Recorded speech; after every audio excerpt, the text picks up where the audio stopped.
All right, people, you know that sound. It is the Unfiltered Band. It means another episode. The band is back together, indeed, of Unfiltered, coming at you right here, right now, as we are about 24 hours from the trade deadline. That's right. Let me remind people, 24 hours. That means it's a whole day. All right? Your team didn't crap the bed yet. Your team didn't miss out on everything they needed to do yet. Your GM didn't fail yet. Your owner didn't not buy in yet. You didn't do anything yet. Even if you did something so far, we don't know if you're done yet. Do you see where I'm going as I'm scratching my head? It's not the deadline yet, people. That's what we're here to do, help you count down on Unfiltered. Thanks for being with me. Thank you, Unfiltered Band. Get me at Casey Stern on Twitter. Do not forget this. Tomorrow, 3 o'clock Eastern Time. It'll be 3 o'clock until 6 o'clock. 3 to 6. 3 hours full. Live show. 3-hour tour on Twitter. And it'll be on YouTube as well. Live streamed. You're going to get like a radio show, a video show of me the whole time with guests and all sorts of stuff. We're going to have former GMs. We're going to have folks hopping in, talking about the deals. It's going to be crazy. It's going to be cats and dogs and cats living together. Mass hysteria, like they said in Ghostbusters. It's going to be bananas, and I hope you will be here with me, and I hope you are following everything that is going on in this Unfiltered revolution on Twitter at Casey Stern. Happy to be here with you. Let's catch up on everything that has happened. It's been a busy day, and on what to expect as we move forward in the next 24 hours. Again, reminder, not the next 4 minutes, in the next 24 hours as of this posting of this podcast by the time you are able to get it. Here we go. The Yankees and the Astros and the race in the American League. Seattle Mariners get Luis Castillo. We talked about that. And I said, important, 21 years without a playoff spot, opportunity to vault yourself in, right? It's important for you, even if you just get a wild card, even if you can't go the distance, to get your team into the postseason because of the value of what it meant for the Mariners. The pressures for the Yankees and for the Astros are different. The pressures for those two teams are, we are the men among the boys, clearly the two best teams. Everybody expects we're going to face off and go head-to-head here in the ALCS. And how do I one-up the next? What do I need? I mentioned this in an earlier podcast, so if you've been listening and following, a lot of the things that have happened should not be surprises to you. I had said the Yankees were in there right there with the Mariners, and they were in Luis Castillo, and I had said in missing out on Castillo that I expected that they would end up getting Frankie Montas, and they got Frankie Montas in a deal where they get Lou Trevino, nice dynamic arm as well, in the back end of the bullpen, which adds to, by the way, Everest, when you think about adding him from the Cubs, a guy who's got control and quirky stuff, the way that he delivers to get big right-handed bats out late, that's going to be huge for them. And I expect the Yankees to add another arm for depth because, remember, Severino down, you lose King. You know, Tyone hasn't been as good. If you listen to the pod we did with Sweeney Murdy, he talked about that. You have to really have as much as you can bring to the table, throw darts at a board, because you don't know who you're going to ride outside of Garrett Cole. What horses are going to be your guys, right? To bring in Frankie Montas and to have your Game 2 starter set where you're in a really nice spot, it puts you in a much better position. The Yankees dealt good prospects, but they kept Volpe. You didn't deal Peraza. You're in a position where you still have those guys if you wanted to use them. We know the Yankees are seemingly not in the Soto sweepstakes, and I'll get to that in a second and where those are. But for Frankie Montas, the addition for the Yankees, and you add now 2 relievers to the mix, Brian Cashman has done a fantastic job. A lot of pressure. Everybody knew the Yankees had to try and make something big out of this year. Could be the last with Aaron Judge. You've got a historic year from what Judge has done. You know, obviously, they got a chance to win and win big. They're clearly one of the best 5 teams in baseball, one of the best 2 in the American League, regardless of what they've done against the Astros head-to-head. No reason to believe they can't. Doesn't mean they will, but can't beat them in a postseason. Brian Cashman had to move and shake, had to get things done. Adds Benintendi, check. Goes and adds Frankie Montas, check. Adds Trevino, check. Everest, they are in a better spot. Those 4 acquisitions, big for the Yankees, and I don't think they're done. I think the Yankees will still attempt to remain active in the final 24 hours of this thing and add another arm. I think an Ian Happ with the Cubs would be interesting in the way that he can kind of move around. They'd like to upgrade some of their spots, even in everyday situation, and give Booney more options. They want to make sure that they have everything that they need to go to the distance because, remember, 60-game season, supposed to waltz through. Rays knock them off. 200-win seasons for Booney in his first 2 years, and they don't do anything in either one in the postseason. They lose both. Obviously, you blew a 3-2 lead when you look at the lead against the Astros in that one series. Then you've got a year where the Red Sox are singing New York, New York, and mocking Aaron Judge as they go ahead and beat you in a series and move past you and end up playing Houston. You cannot have any of that happen. They feel like they've got to push the pedal down, and they did. Why? Houston. Let's talk about the Astros.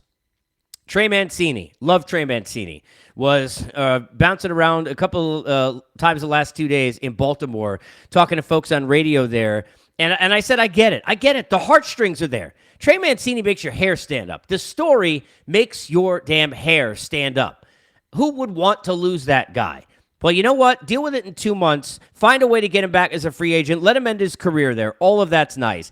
The Orioles had to do, as I've called it, the Paula Abdul, in opposites attract, the video with the cat, take the 2 steps forward to take the 2 steps back. They had to be thinking, what do we add? Gurriel has not been able to get it done this year. Mancini, not a guy you really want to put out there in the field. They'll hide him, whatever they got to do. First base, move him into left field a little bit if they have to even, and hide him into late innings. They had to, from the right side of the plate, get another bat. Adding Mancini, I think, is a really nice lift for them. We'll see whether or not Houston is done. Will they re-involve themselves in an arm race? Could they try and even upgrade in pitching? Could perhaps the Carlos Rodon, should he become available or more so in the final 24 hours before this deadline, if the Giants go that direction, be somebody they would look at? Would a Noah Syndergaard in division be somebody they would look at and take a shot with him and see whether or not all the pitching genius that they've got there can figure out how to get all of his rates to rate where they need? Right now, those 2 teams are right where they need. The Astros and the Yankees are the best 2 teams in the American League. The best are getting bester, and they are separating that gap from the other teams that are there in that race. Montas added to the Yankees, a big move by New York. Now we'll see whether or not Juan Soto moves. Let's talk about that. I told you Ohtani would not get traded. It was not a shock. You listen on deals like that. You just don't tell anyone. All right? The Angels were in a scenario where it didn't make any sense to trade Ohtani right now, but it does always make sense to listen. If somebody calls you, you know what I always keep going back to the same thing. There's nothing in the world, and I just did it, worse than moving. Absolutely nothing. Everyone's been there in that spot where you're sitting there. All the boxes are finally away. You're popping champagne with your better half, and you're saying, my gosh, we are never moving again. This is legitimately the worst thing that's ever happened. You're thinking, I never want to move again the rest of my life. If you're getting a phone call 10 minutes after that, and somebody offers you twice as much for your home, honey, where are the boxes? Let's get to the garage. And you're out. You just, in this case, if you're listening, you don't tell anyone. If your in-law says, hey, how's this soup? And you could barely keep it down without vomiting, you don't tell your in-law. See somebody with a half shirt shouldn't be in one? Maybe need to lose 5 to 10. You may be thinking that, good or bad. If we're talking unfiltered, maybe you're thinking that. You don't tell them that, right? There are certain things you just don't say. All right? If you're the Angels listening on Ohtani, nothing wrong with. You don't have to share that you actually were doing it. That's where they made the mistake. The Nationals is a different situation. We know the team wanted to leak the $440 million offer, whether you think it's fair or not. They knew it wouldn't be enough. Then you've got Scott Boras and Soto, not getting on the plane flight they want. The Nationals said they wanted to keep me, and now they're going to trade me. And all of that in the last 15 days has gotten hairy. So that's where the talks for Juan Soto have gotten increasingly more interesting. However, I've been saying this since day one. You go back in this podcast, even since at the beginning of when Buster came out in the Home Run Derby and said, hey, a lot of people feel like executives do that he'll get moved before the deadline. And I've said there was still a way better chance he would not.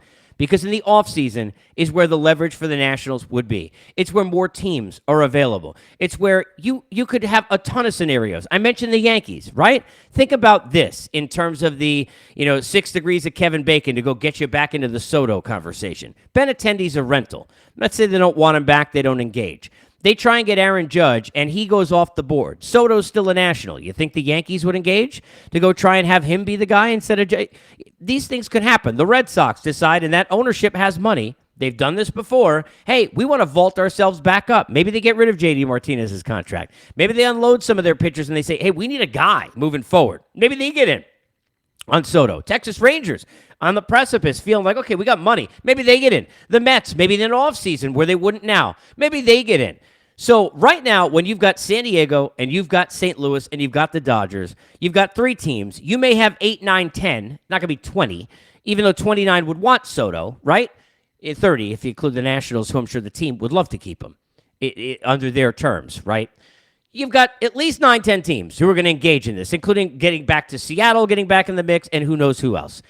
That is something Mike Rizzo knows. That is leverage that he holds. That is leverage he will not lose. Juan Soto is not a rental. This is not Josh Bell. Juan Soto is not Trey Mancini. Juan Soto is not Andrew Benintendi. Forget not being those players and being better, but he's not a rental and done it at the end of the year. The leverage is on your side, which is why I still say, and I've been this way, 60-40, still sitting there. 60% doesn't get dealt, 40 does.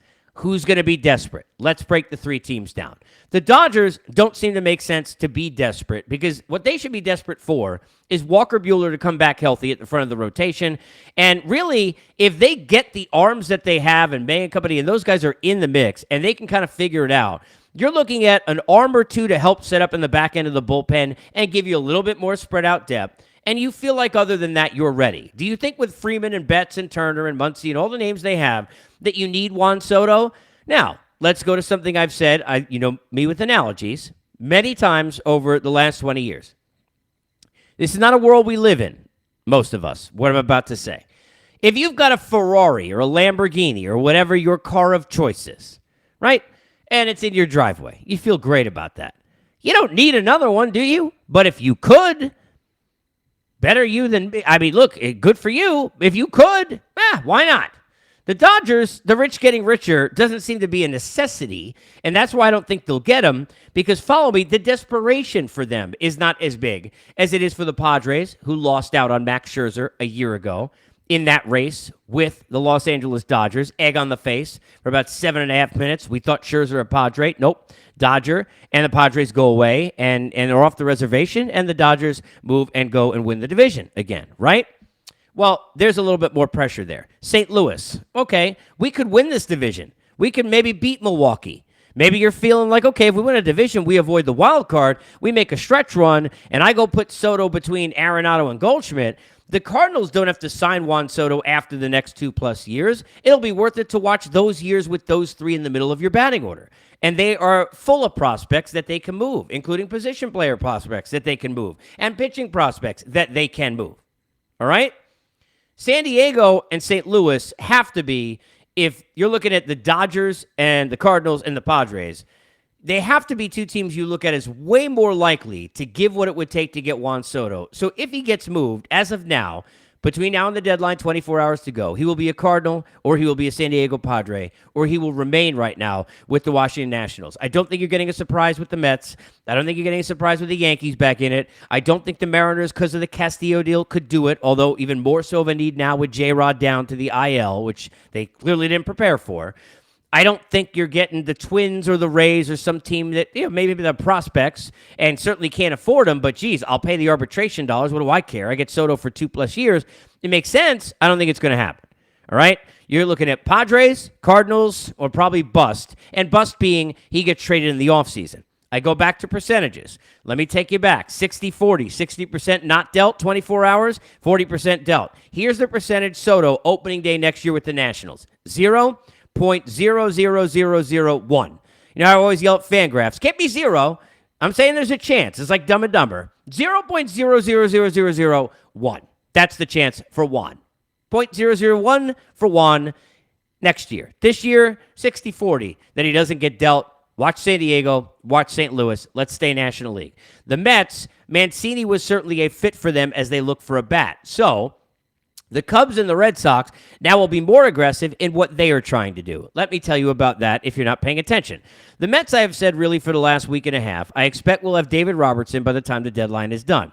As long as the Cubs allow that deal to happen on its own and stop trying to put Wilson Contreras in the deal, the Mets will have David Robertson at some point between when you and I chat together after the deadline. They will have him setting up Edwin Diaz.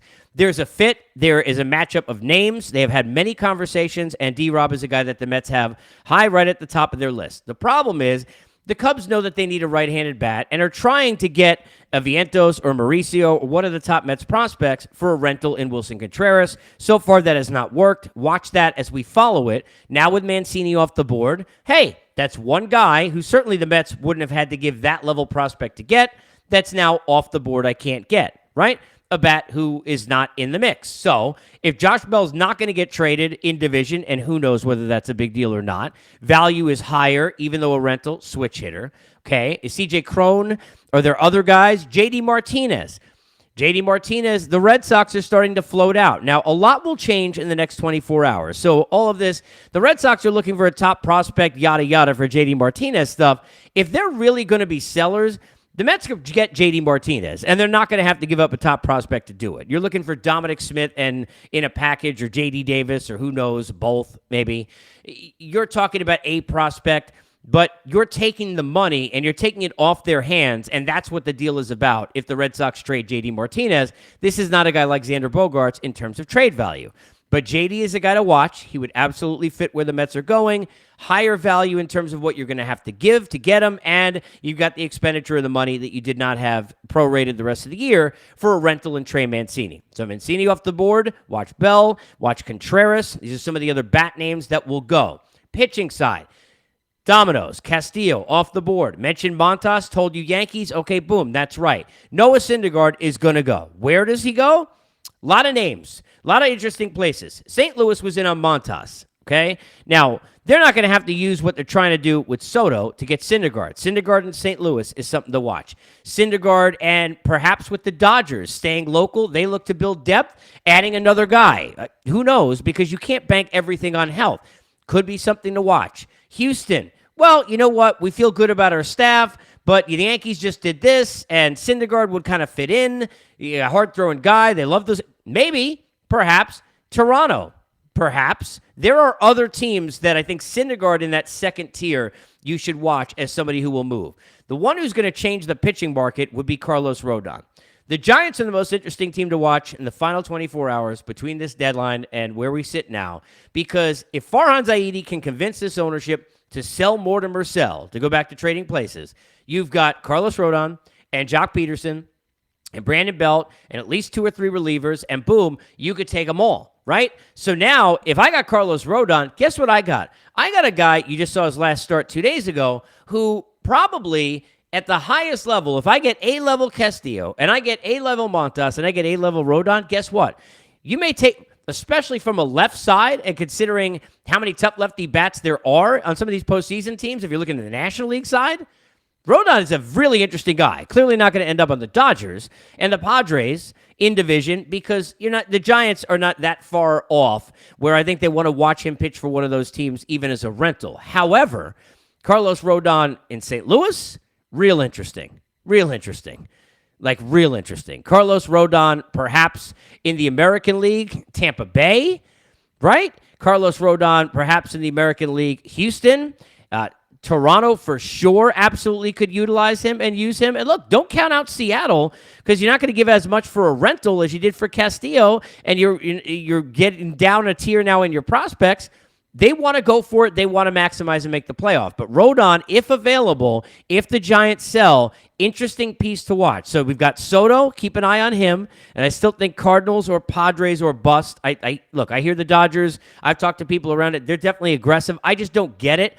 And I don't know whether or not the Nationals are trying to push the Padres. The Nats very well, think about this, common sense-wise, may like the Padres grouping of prospects better, and are trying to get A.J. Preller just a little bit scared of the Dodgers, because I can't sell to my ownership, wait a minute, that's another guy I got to have go beat us the way that happened with Scherzer last year? You're going to tell me I got to go watch Soto for 2.5 years now, and I already can't beat this team in a division? This may be all about, this Dodger thing may all be about roping them in, keeping them in enough to tick off the Padres just to get that little extra piece that you're looking for in that prospect package if you're Mike Rizzo. So watch that for Soto. Keep an eye on the bats, because those will be interesting from the DH side when you think about some of those candidates. First base DH, when you think about Josh Bell. Another guy to watch on the Chicago White Sox Cubs side is Ian Happ. Ian Happ is somebody that I think you should keep an eye on with the Yankees specifically. The Yankees are really going for it. I mean, they know they got to maximize this thing. He's the perfect kind of a guy Brian Cashman likes. They're trying to 86 and Will, Joey Gallo, that experience is over, trying to move him. They don't really know what they have anymore in Josh Donaldson. You've got the injury with Stanton. You want to keep Stanton and Judge off the legs. Here's Happ, who can go defensively, play all 3 outfield positions, be in the infield if you need. really probably play every day and play at different positions where Booney can move him and maximize what he does, work him around defensively. That's a guy to watch. Again, talking to people around this, the Cubs are trying to get high-end prospects. So what are they doing? They're trying to loop in Wilson Contreras, right, or D-Rob and Ian Happ, or Ian Happ and David Robertson, or Robertson and Contreras, and they're saying, hey, look, instead of quantity, where they've gone in the past, let's get quality. Let's go for a top 5 prospect from a team and try and do, hey, you won't do it for a rental, but if you also need David Robertson, maybe you would give a Vientos if you're the Mets, who right now have not been willing to do that. I will keep you posted, able and willing, between now and when I go live on deadline day, which again, as you're watching this, it's 24 hours away. Take a deep breath, relax, take a chill pill, take a step back. You got time. I'll keep you posted at Casey Stern. The Unfiltered Revolution continues. You gotta believe, BLEAV.